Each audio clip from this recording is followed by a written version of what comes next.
안녕하십니까? 하나원 문학관 TV를 진행하는 손흥섭 시인입니다. 시청자와 문인 여러분, 오늘도 함께해 주셔서 감사합니다. 여러분, 제가 제공하는 방송을 보시고 조금이라도 도움이 되셨으면 좋겠습니다. 도움이 되셨다면 주변의 지인에게도 추천해 주시기 바랍니다. 하나원 시인을 널리 알리는 것은 진행자의 사명이며 큰 보람입니다. 오늘 소개할 자서전은 나의 슬픈 반생기 챕터 2 학교에선 수제로를 소개하도록 하겠습니다. 학교에선 수제로로는 1962년 7월 30일 사판으로 발행된 나의 슬픈 반생기 21페이지에 수록된 글을 근거로 방송하게 됨을 알려드립니다. 챕터 2 학교에선 수제로. 나는 보통 학교 때 학교 공부는 내내 우등생으로 특히 음악과 미술이 남보다 뛰어났었다. 당시 소년당이 함흥에 처음 창설되었다. 대부분 일본 아이들인데 한국 아이들은 각 학교에서 몇 명씩 추천한 극소수였다. 그중 하나에 나도 끼게 되었다. 그때의 친구들 중에는 박범집 씨나 신흥균 씨가 머리에 떠오른다. 박범집 씨나 신흥균 씨는 그 후 일본 육군사관학교를 거쳐 박 씨는 공군 소장으로 구입할 후 전사하였다고 하며 신 씨는 지금 육군 중장인가로 있다는데 나는 어렸을 때 신 씨 집에 놀러 잘 갔었다. 어린 마음에도 신 씨의 부친인 신태영 씨가 전 국방장관, 한국 사람으로서 일본 육군대회로 계시는 것이 퍽 신기하였고 나는 이 신태영 장군의 사랑도 많이 받은 것을 기억한다. 음악과 미술을 즐기는 나는 틈 있는 대로 캠퍼스를 메고 산수가 좋아서 유달리도 많은 내 고장 태조 이성계의 유서 깊은 고적을 찾아 옛날을 추상하며 그림으로 옮기고 한없이 꿈을 쫓았다. 13살 때 봄이다. 까닭도 모르게 몸이 무겁고 얼굴이 붓기 시작하는 것을 감각하였다. 가로치고 지금 생각하면 이것이 나의 나병의 시발초였던 상 싶다. 가로 닫고. 하도 답답하여 의사의 진찰을 받았다. 의사는 온천 전지 요양을 하면 낫는다고 하여 여름방학 때 아버지를 따라 금강산 온정리에 갔었다. 나는 병 고치러 간다는 것보다 금강산 구경이 기뻤다.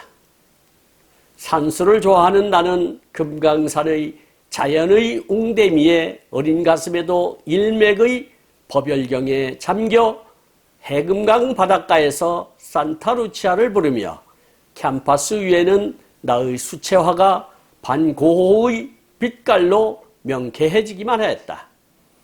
약 한 달 남짓한 온천과 삼방약수를 거친 내 몸은 효험을 얻은 것 같았다. 돌아와서는 중학교 입학시험 준비에 바빴다. 사람은 난관을 돌파해야만 훌륭한 사람이 된다고 하시는 아버지의 말씀에 당시 소위 내선 공약이라고 하며 가장 난관 중에 하나였다는 이리 농림학교를 수험하기로 하였다.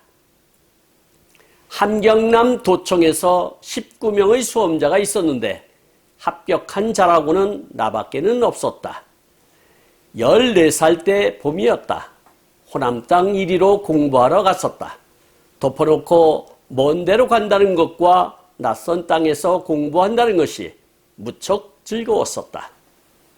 학교는 자연 환경과 시설이 놀라울 만치 좋아서 오란다식 정원의 진기한 화초며 나무며 하는 것이 나의 시각을 아름답게 하였다. 그러나 1인과의 공학의 나라 없는 차별과 모욕감에 마음은 복잡하고 우울하기만 하였다. 우리 한국 학생은 민족적 마음에서 1인 학생한테 무엇이든지 져서는 안 되겠다는 반항심의 하학 후에는 운동을, 밤에는 공부에 열중하였다. 우리의 운동 실력은 외씨름과 축구는 당시 국내에서도 가장 강한 팀이었었다.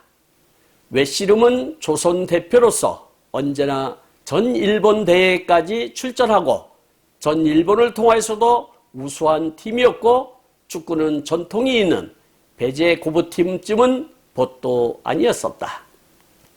이렇게 매듭을 짓고 있는데요. 여기서 우리가 또 궁금한 점, 이런 것들을 다시 소상하게 살펴보도록 하겠습니다. 나는 보통학교 때 학교 공부는 내내 우등생으로 특히 음악과 미술이 남보다 뛰어났었다. 당시 소년당이 함흥에 처음 창설되었다. 대부분 1인 아이들인데 한국 아이들은 각 학교에서 몇 명씩 추천한 극소수였다. 그 중에 하나에 나도 끼게 되었다. 이렇게 이야기를 하고 있는데요. 여기서 소년당이라는 단어가 나왔는데요. 인터넷을 아무리 찾아봐도 소년당에 대한 기록은 없고, 진행자의 생각으로는 우리나라의 보이스카우트 같은 조직이 아니었을까 추측해 봅니다. 다음 단원을 보도록 하겠습니다.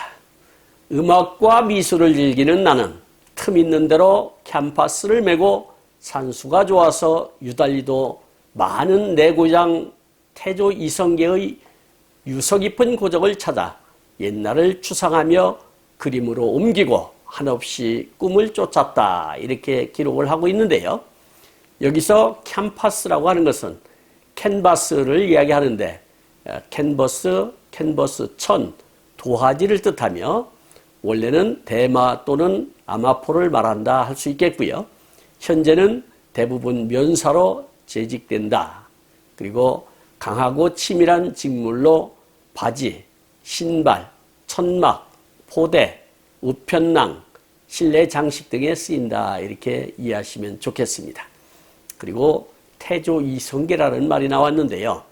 태조 이성계는 본관은 전주이고 이름은 이성계, 자는 중결, 호는 송헌, 왕이 된 후 이름을 단, 자를 군진으로 고쳤다 할 수 있겠고요. 화령 출신이며 아버지는 자춘이며 어머니는 채씨다. 이렇게 기록이 되어 있습니다. 비는 신의 왕후 한씨와 신덕왕후 강씨가 있겠고요. 조상은 전주의 향리였으나 고조부 이한사가 관리와 다툰 일로 170여 가를 이끌고 삼청으로 이주했다고 합니다. 그 후 다시 동북면의 덕원으로 이주했는데 원나라가 이 지역에 쌍성 총관부를 설치하자 천호를 거느리고 항복하여 원의 지방관이 되었다 합니다. 이후 대대로 원의 천호 등을 역임하며 세력을 확장하여 안변 이북과 함주 지역을 차지하고 이 지역의 고려인과 여진족 위에 군림했었다. 이렇게 기록이 되어 있습니다. 다음 단원을 보도록 하겠습니다. 산수를 좋아하는 나는 금강산의 자연의 웅대미에 어린 가슴에도 일맥의 법화경에 잠겨 해금강 바닷가에서 산타루치아를 부르며 캠퍼스 위에는 나의 수채화가 반고호의 빛깔로 명쾌해지기만 하였다. 이렇게 기록을 하고 있는데요.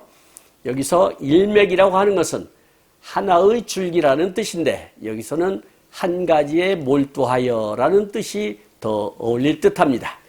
그리고 법열경이라고 하는 것은 부처의 가르침을 설법으로 듣고 진리를 깨달아 마음속에 일어나는 기쁨이나 환희를 가르치는 불교의 경전 또는 정멸.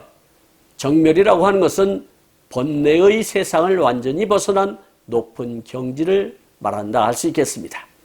그리고 산타루치아라는 단어가 나왔는데요. 산타루치아는 시칠리아의 시라쿠사에 살았던 인물이라 하겠고 영어식으로는 성녀 루시라고 쓴다 합니다. 여기서는 이탈리아의 작곡가 코트라우가 작곡한 나폴리 민요를 말한다 할 수 있겠습니다. 첨부한 악보를 참조하시기 바랍니다. 그리고 반꼬호라고 하는 단어가 나왔는데요. 반꼬호는 빈센트 반 고호는 1853년 네덜란드 남부의 준데르트에서 태어났다 합니다. 개신교 목사인 아버지와 구필 화랑, 헤이그 지점을 운영하는 삼촌의 영향으로 어려서부터 종교와 미술을 가까이 하며 지냈다 하는데, 고호는 학교를 졸업한 뒤 구필 화랑에서 미술상으로 5년 넘게 일했다고 합니다. 처음에는 헤이그 지점에서만 근무했으나 뒤에는 런던과 파리 지점을 오가며 일했다고 하네요. 1890년 사망했으며 대표작으로 자화상, 감자 먹는 사람들, 아르의 침실, 해바라기 등이 있다 합니다. 다음 문장을 보도록 하겠습니다. 돌아와서는 중학교 입학시험 준비에 바빴다. 사람은 난관을 돌파해야만 훌륭한 사람이 된다고 하시는 아버지의 말씀에 당시 소위 내선공학이라고 하며 가장 난관 중 하나였다는 이리 농림학교를 수험하기로 하였다. 이렇게 기록하고 있습니다. 여기서 난관이라고 하는 것은 넘기기 어려운 일이나 고비를 뜻하는 말이 되겠습니다. 그리고 내선공학이라고 하는 것은 조선인과 일본인이 함께 다니는 학교, 그러니까 우리나라로 말하면 남녀공학 뭐 이렇게 표시를 하는데 그와 같은 뜻이 되겠습니다. 그리고 이리농림학교라고 나왔는데요. 이리농림학교는 1922년 한국 근대농업의 한 획을 그은 이리농림학교가 드디어 개교했다. 10여 년 앞선 1910년 전주와 군산에 공립농업학교가 문을 열었으나 이 학교들은 2년제, 이후에는 3년제의 실업학교였다.